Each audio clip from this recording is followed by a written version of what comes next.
రజనీకాంత్ ఈ పేరు వినగానే కిక్ వస్తుంది. ఆయన కేంద్రంగా నడిచే ఎలాంటి చర్చలో అయినా దమ్ముంటుంది. మరి రజనీకాంత్ రాజకీయ ఎంట్రీ అన్న కోణం ఎలా ఉంటుంది? నిజానికి ఇది చాలా బోర్. ఎందుకంటే ఇప్పటిదాకా అదుగో వచ్చేస్తున్నాడు, ఇదిగో వచ్చేస్తున్నాడు అంటూ ఏళ్ల తరబడి చర్చ సాగింది. కానీ ఇక చర్చలు లేవు, విశ్లేషణలు లేవు. సమరమే అనడానికి రజనీ రెడీ అయిపోతూ ఉన్నాడు. ఇప్పటిదాకా వెండి తెరను ఏలిన కబాలి పొలిటికల్ స్క్రీన్ పై మెరుపులు మెరిపించడానికి ఇక మిగిలింది 24 గంటల సమయం మాత్రమేనా?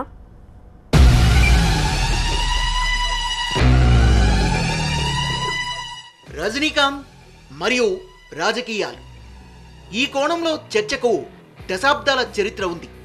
ఎప్పటికప్పుడు అదిగో వచ్చేస్తున్నాడు, ఇదిగో వచ్చేస్తున్నాడు అన్న ఫ్లేవర్ బిల్డప్ కావడం, అంతలోనే అబ్బే అదేం లేదన్న కంక్లూజన్తో ఆ ఎపిసోడ్ క్లోజ్ కావడం.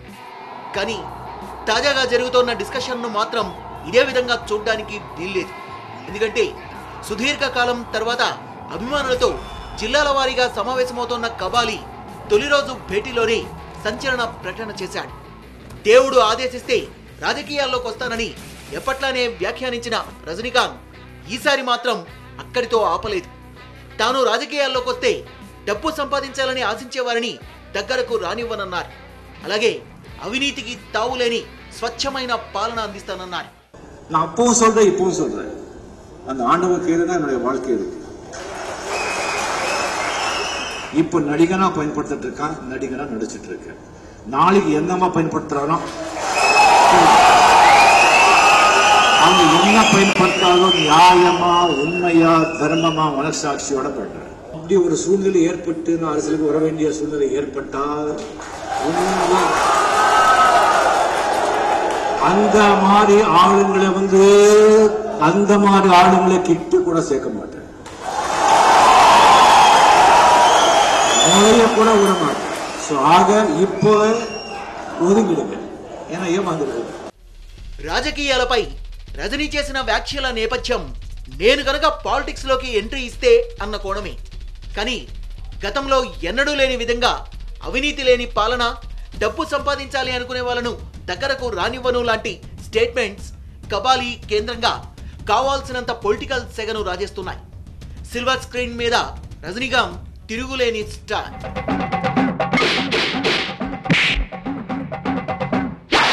నా చెల్లెలికి పెళ్లి కొడుకుతోని వివాహం జరిగి తీరాలని దేవుడు శాసించాడు, అరుణాచలం పాటిస్తాడు. తమిళనాడులోనో లేకపోతే ఇండియాలోనో మాత్రమే కాదు, రజనీకాంత్ గురించి గొప్పగా చెప్పుకునే వాళ్ళు జపాన్లో కూడా ఉన్నారు. కానీ సిల్వర్ స్క్రీన్ను పక్కన పెట్టి పొలిటికల్ స్క్రీన్ దగ్గరకు వస్తే మాత్రం దళపతి చుట్టూ ప్రతి ఎన్నికల వేళ హడావుడి నడుస్తూ వచ్చింది. ఆ తర్వాత అంతా నిశ్శబ్దమే. సిల్వర్ స్క్రీన్ పై రజనీ యాక్టింగ్ ఎంత స్టైల్గా ఉంటుందో పొలిటికల్ స్క్రీన్ పై ఆయన ఎంట్రీకి సంబంధించి అంత సస్పెన్స్ ఉంటూ వచ్చింది. ఈసారి ఆ సస్పెన్స్ కు తెరదించే దిశగా ముత్తు ముందడుగు వేశాడు. జయలలిత మరణంతో తమిళనాడు రాజకీయాల్లో భారీ స్తబ్దత నెలకొంది. పొలిటికల్ వ్యాక్యూమ్ ఏర్పడింది. అటు కరుణానిధి వృద్ధాప్య కౌగిల్లోకి వెళ్లిపోవడం, ఇటు అన్నాడీఎంకే చీలిక రాజకీయాలకు కేంద్ర బిందువు కావడం, గత అసెంబ్లీలో ప్రధాన ప్రతిపక్ష పార్టీగా ఉన్న డిఎండికేకు తాజా అసెంబ్లీలో ప్రాతినిధ్యమే లేకపోవడం, ఇలా అన్ని కోణాల్లో తమిళ రాజకీయాల్ని పేలతనం ఆవహించింది. ఈ నేపథ్యంలోనే తన పొలిటికల్ ఎంట్రీపై రజనీ వ్యాఖ్యలు విశేష ప్రాధాన్యతను సంతరించుకున్నాయి. అదే సమయంలో రజనీకాంత్ రాజకీయాల్లోకి ఎలా వస్తారన్న చర్చ జోరుగా సాగుతోంది. సొంత పార్టీ పెడతారా? 67 ఏళ్ల వయసులో సొంత పార్టీ పెట్టడం సాధ్యమేనా? కమల్నాథుడిగా మారుతారా? బీజేపీలో చేరితే తమిళనాట కమల వికాసం ఖాయమా? రజనీని చూసి బీజేపీని తమిళులు ఆదరిస్తారా? ప్రత్యర్థుల విమర్శల్ని రజనీ తట్టుకోగలరా? రజనీ మీద ప్రత్యర్థులు సంధించే తొలి అస్త్రం స్థానికతేనా? ఒకటా రెండా?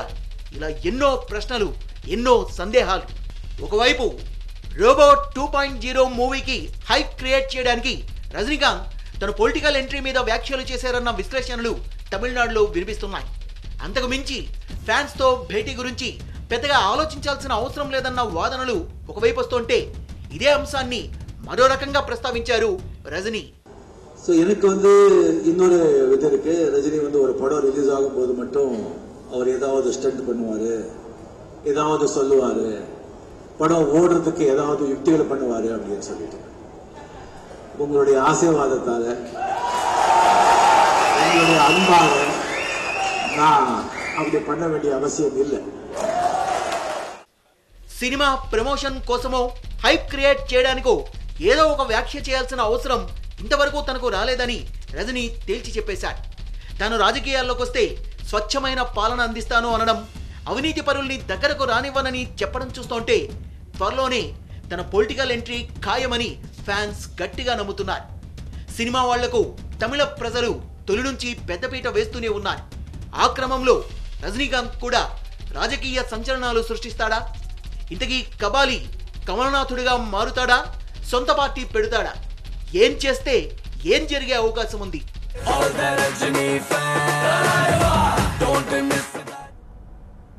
భారతదేశంలో ఏ రాష్ట్ర రాజకీయాల గురించి చెప్పాలన్నా జాతీయ పార్టీల ప్రస్తావన తీసుకురావాల్సిందే.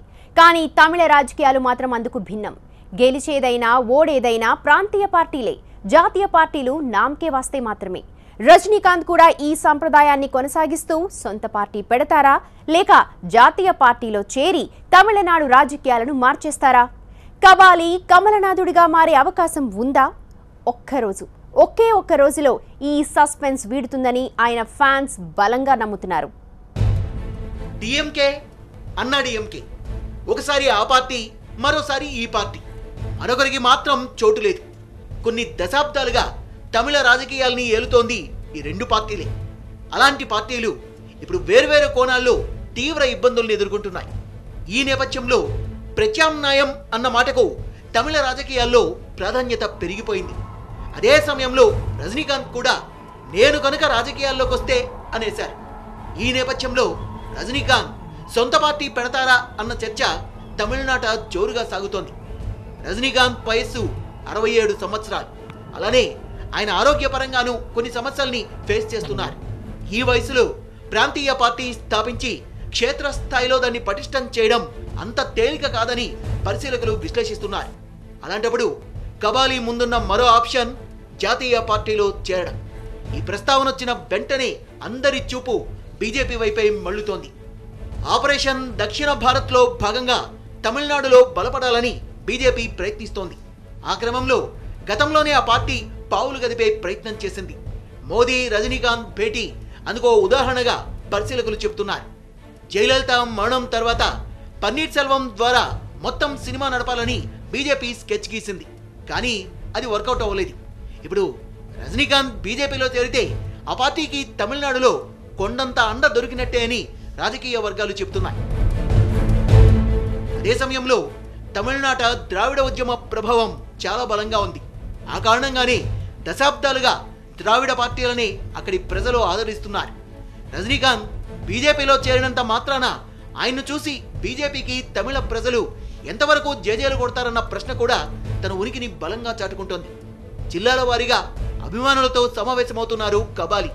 వేదిక మీద బాబా సినిమాలోని సింబల్తో పాటు తెల్ల కమలం కూడా ఉండడం చర్చనీయాంశంగా మారింది.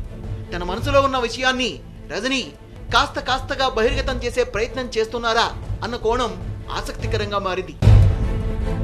జయలలిత మరణం తర్వాత తమిళ రాజకీయాల్లో ఏర్పడ్డ వ్యాక్యూమ్ను పూరించడానికి రజనీకాంత్ ఎంతవరకు సిద్ధంగా ఉన్నారన్నది మరో ముఖ్యమైన అంశం. తన సినిమాల్లో రాజకీయాలకు సంబంధించిన డైలాగ్స్ను పెడుతూ తన పొలిటికల్ ఎంట్రీ చుట్టూ ఎప్పుడూ చర్చ జరిగేలా రజనీకాంత్ చూసుకునేవారని కూడా చెన్నై వర్గాలు చెప్తున్నాయి. ఇది ఒట్టి ట్రయల్దేనమ్మా, మెయిన్ పిక్చర్ నువ్వు ఇంకా చూడలేదు. చూశావు, అదిరిపోతావు. నీకున్నది రాజకీయ బలం, నాకున్నది ప్రజాబలం. మీరంతా పోలీసుల శక్తితో బతుకుతున్నారు, నేను ప్రజాశక్తితో బతుకుతున్నాను. ఈ శక్తి ముందు నీ శక్తి జుజుపి. అలాగే తన సినిమాలోని పాత్రల ద్వారా తనకు నచ్చని వాళ్ళను టార్గెట్ చేసేవారని కూడా తమిళ ప్రజలు చెబుతుంటారు. రజనీకాంత్ ఇంటికి వెళ్లాలంటే జయలలిత ఇంటిని దాటుకుని వెళ్ళాలి. ఈ క్రమంలో రజనీ ఫ్యాన్స్ ను అనేక సార్లు పోలీసులు అడ్డుకున్న ఘటనలు ఉన్నాయి. దీంతో జయలలిత మీద తనకున్న ఆగ్రహాన్ని నరసింహ సినిమాలో అతిగా ఆవేశపడే ఆడది అన్న డైలాగ్ ద్వారా రజనీ వ్యక్తపరిచారని కోలీవుడ్ వర్గాలు చెప్తుంటాయి. లాస్ట్ బట్ నాట్ లీస్ట్, అతిగా ఆశపడే మగవాడు అతిగా ఆవేశపడే ఆడది సుఖపడినట్లు చరిత్రలో లేదు. ఇప్పుడు ఆ జయలలిత మరణంతో ఏర్పడ్డ రాజకీయ శూన్యతను సొంత పార్టీతో పూడుస్తారా, లేక జాతీయ పార్టీ నేతగా మారి పొలిటికల్ సునామీ సృష్టిస్తారా అన్నది హాట్ టాపిక్ గా మారింది. జయలలిత లేదు కాబట్టి అవకాశం కనపడుతుంది. ఆయనకి తెలుసు ఇలాంటి పరిస్థితుల్లో ఆయన దిగకపోతే రాజకీయానికి మళ్ళీ ఇలాంటి పరిస్థితి మాత్రం ఆయనకు రాదని ఆయనకి తెలుసు. తర్వాత డిఎంకే పక్కన కూడా కొత్త నాయకత్వం లేదు.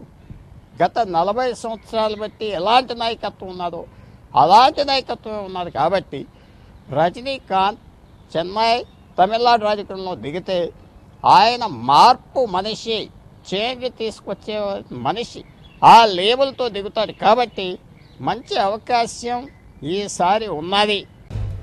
సొంత పార్టీ పెట్టే క్రమంలో హార్డ్ వర్క్ తప్పదు.